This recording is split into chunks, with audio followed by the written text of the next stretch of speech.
Alright, so just one quick note. So I have my EB410.2 here. I'm going to be talking a little about the pressure screws, these little set screws here on the sway bar. And this is for the EB410, but it also works on the SET 410.3, any vehicle really.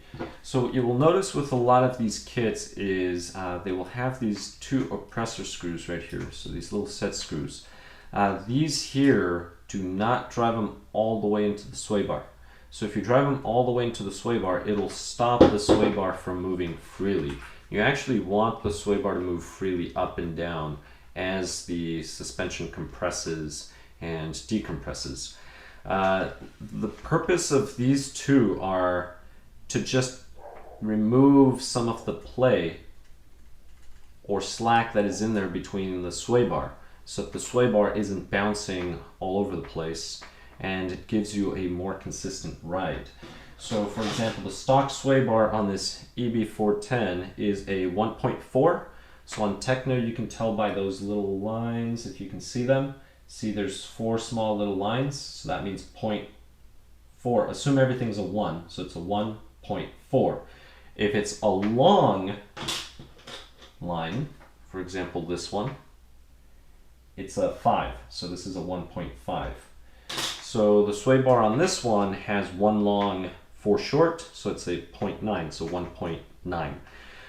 And those screws, these little pressers there, they're made so you can swap out different thickness, sway bars of different thicknesses and have them work, but to eliminate that play that's there.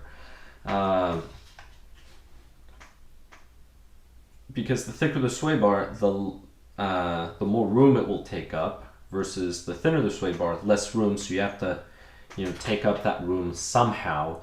So instead of giving you a bushing with every single one, you just control these. So these, generally the way I adjust these is I'll put my driver and then I'll start to tighten it, but I'll wiggle the sway bar. So the first thing I do is I set the center. So tighten that one. This one you tighten all the way. This is going to keep your sway bar from going left and right. Once you tighten that, then I just wiggle this as I tighten.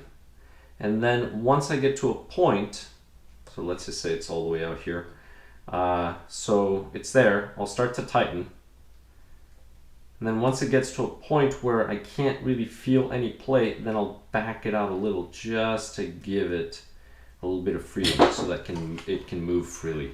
So the main thing is, if you finally decided to get a kit such as Tekno EB410.2, maybe you got a different type of kit. Maybe you got a B6.2, for example. That's a 2-wheel drive buggy, very good buggy as well.